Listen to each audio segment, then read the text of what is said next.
Hi guys, welcome to the blog. और अभी अगर मैं समय की बात करूं तो अभी सुबह के 8 बज रहे हैं। शुरू करते हैं अपने आज के टू डू लिस्ट को बनाने से और फिर मिलता हूं आपसे मैं।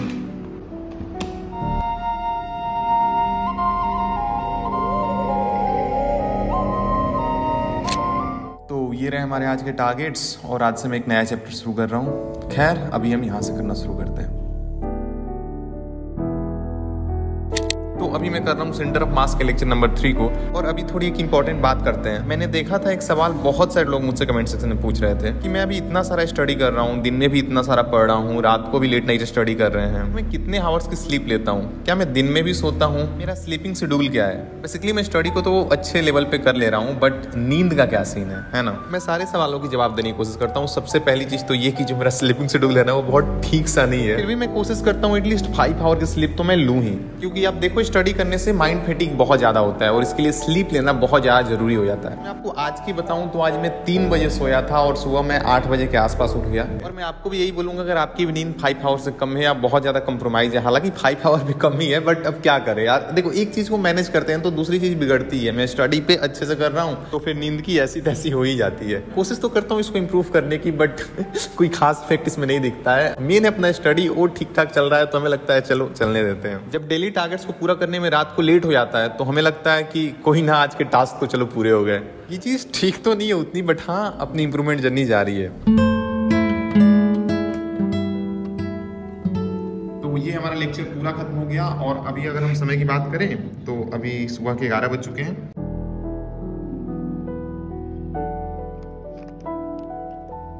तो ये हमारा सेंटर ऑफ मास वाला लेक्चर तो कर लिया हमने खत्म और अभी मैं आगे बायोलॉजी के रिवीजन पे चलता हूँ। और बायोलॉजी के रिवीजन के लिए मैं इस बुक को यूज करने वाला हूँ। इस बुक का नाम है एनसीईआरटी पावर नोट्स और मैंने रिसेंटली इसको अमेजन से मंगाया था। इस बुक में basically class 11th and 12th NCERT biology के सारे चैप्टर के शॉर्ट नोट्स हैं। पहले बायोलॉजी के शॉर्ट नोट्स बनाने में बहुत ज्यादा समय लगता था, एफर्ट भी लगता था, बट अभी ये काम ईजी हो गया है क्योंकि इस बुक में ऑलरेडी सारे के सारे चैप्टर्स के शॉर्ट नोट्स बने बनाए हैं। हर एक चैप्टर 2 से 3 पेज में अच्छे से कवर्ड है। यू ऑल नो कि we end up completing chapters, but जो हम गलती करते हैं ना उसे टाइम टू टाइम रिवाइज नहीं कर पाते हैं और टाइम की कमी तो होती ही है। लगता है क्या क्या कवर करें क्या क्या ना करें, और जब प्रॉपर नोट्स को लेकर रिवीजन करने बैठते हैं तो पूरा का पूरा दिन बस उस एक चैप्टर करने में निकल जाता है। बट अगर हमारे पास शॉर्ट नोट्स होते हैं तो वही चीज हम बहुत कम समय में रिवीजन कर सकते हैं और इससे जो टाइम सेव होगा उसको हम बाकी के सब्जेक्ट्स के लिए दे सकते हैं। और ये चीज आप सभी को पता है, कोई भी चैप्टर हम बस पढ़ते हैं और पढ़ते जाते हैं, उसे टाइम टू टाइम रिवाइज नहीं करते हैं तो फिर सारी की सारी मेहनत वेस्ट हो जाती है। बायोलॉजी के रिवीजन के लिए इसी बुक को यूज कर रहा हूँ। अगर आप विपिन सर को फॉलो करते हो तो आपको मालूम होगा उन्होंने अपने यूट्यूब चैनल पे इस बुक को बहुत ज्यादा रिकमेंड भी किया हुआ है। अगर आप इस बुक को लेना चाहते हो तो आप नीचे डिस्क्रिप्शन चेक करना, मैंने इसका लिंक वहां दे दिया है।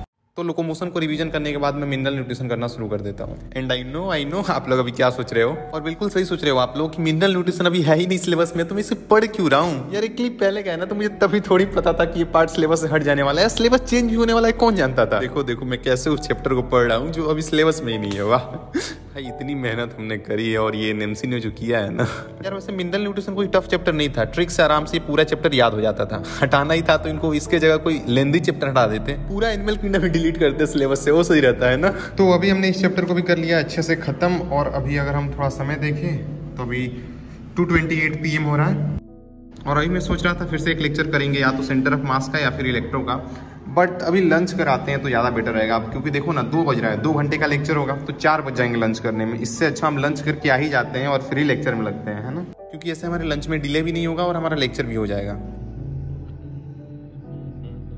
सो अभी I am back after the lunch और आप देखो ये सब मैं वैसे ही छोड़ के चला गया था। तो इन सब को क्लीन करते हैं और फिर हम अपने आए गए टारगेट्स पे लगते हैं। अगला lecture I am thinking to start with electro, इसको भी करते हैं।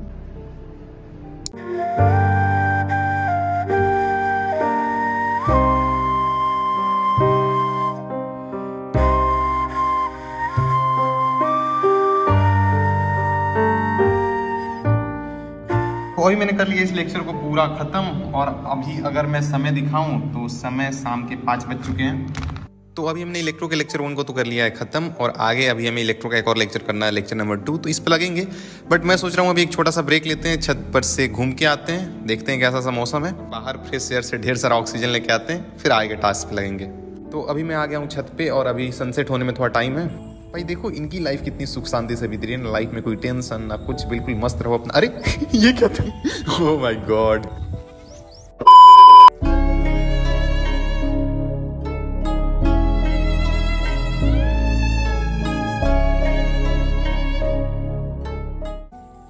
आपको एक मजेदार चीज दिखाता हूँ। ये देखो कितने समय से भी मतलब साइंटिस्ट परेशान बैठे हैं कि व्हाट इज रेडियस ऑफ सन। लो मैंने यूं ही बता दिया।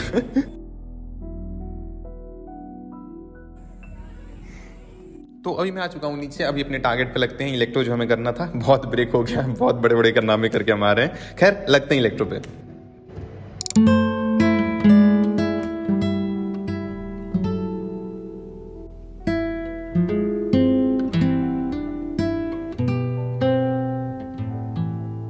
तो मैंने इस लेक्चर को ही पूरा खत्म कर लिया है और अभी अगर मैं समय दिखाऊं तो समय जो है वो 8 बजने को हो गए हैं रात के, और इलेक्ट्रो के हमारे दोनों लेक्चर चलो अभी हो गए हैं, तो दैट्स नाइस। अभी मैं सोच रहा हूँ थोड़ा सा क्वेश्चन प्रैक्टिस करने का और फिर आएगा टास्क को देखते हैं।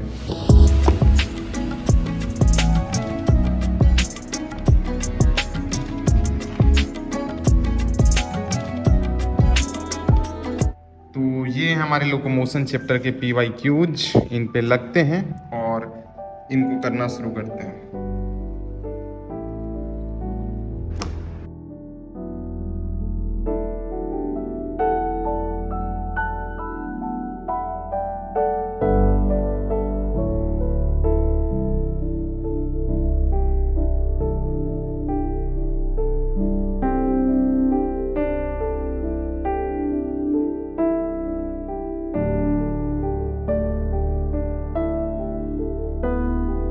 तो अभी मैंने सारे क्वेश्चंस को अटेम्प्ट कर लिया है, अपन अभी इसको मैच कर लेते हैं। तो ये मैंने सारे क्वेश्चंस मैच भी कर लिए, मेरे 3 गलत रहे, एक ये और एक इधर ये वाला गलत था। खैर तो अभी हमने PYQs भी कर लिए खत्म, और अभी अगर मैं समय देखूं तो समय जो है दैट इज रात के 9 बज चुके हैं। अभी डिनर करने चलते हैं फिर, और हमें आज 2 लेक्चर अभी करने रहते हैं सेंटर ऑफ मास के दोनों, तो इनको देखते हैं। पहले तो डिनर करके आते हैं। तो अभी I am back after dinner, और अभी समय देखें हम तो समय 9:42 हो रहा है। अपने टारगेट्स पे आए तो लेक्चर नंबर 4 सेंटर मास शुरू करते हैं। और सबसे पहले तो ये सारा कचरा हम ऐसे ही छोड़ के चले गए थे, तो इनको थोड़ा सा क्लीन कर लेते हैं। पर यार अगर हम बस ऐसे ही आइडिया लगाएं तो कि आज के सारे टारगेट्स करने में कितने बजने वाले हैं, बेसिकली अभी तो 2 ही करने हैं, ये और ये, तो इन दोनों करने में हमें कितने बजने वाले हैं या कितने बजे हमें नींद आज नसीब होने वाली है। तो अभी समय तो अप्रॉक्स 10 बजने को हो गया है, यानी 2 आवर एंड 2 आवर यानी 4 घंटे। तो अप्रॉक्स अगर हम इसको 10 मान लें तो रात के 2 बज जाएंगे हमें सोने में। ये आइडियली हमने सोचा, अब देखते हैं वाकई में कितना समय लगता है, क्योंकि इतना तो मुझे मालूम है 2 बजे तो कतई नहीं हो पाएगा। जितना हम सोचते हैं उससे ज़्यादा ही समय लगता है हर एक टास्क में। खैर लगते हैं यहाँ से।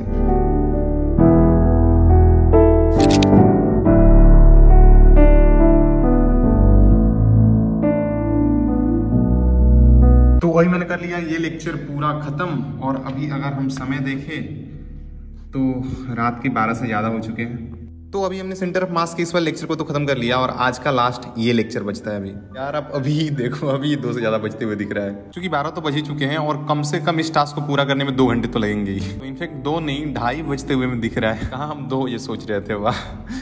अभी कुछ नहीं कह सकते हैं कितने बजे नींद नसीब होने वाली है। खैर जो भी हो, अभी ये लास्ट लेक्चर रहता है, इसको कर लेते हैं, आज के हमारे सारे टास्क हो जाएंगे।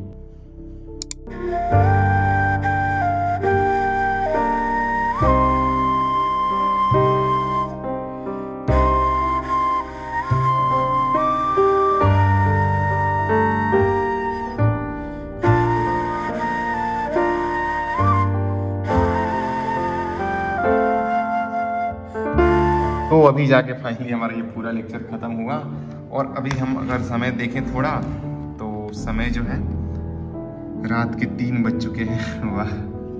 खैर इस टास्क का भी हो गया स्वाहा। और अभी सच में तेज नींद आ रही है, तो अभी चल रहा हूँ मैं सोने। और एक चीज़ मिसिंग है, से गुड नाइट टू एवरीवन। इसी से ब्लॉग की शुरुआत हुई थी ना, तो अभी एंड कर रहा हूँ, तो इसका याद आया थोड़ा। Say good night like a good boy. Bye.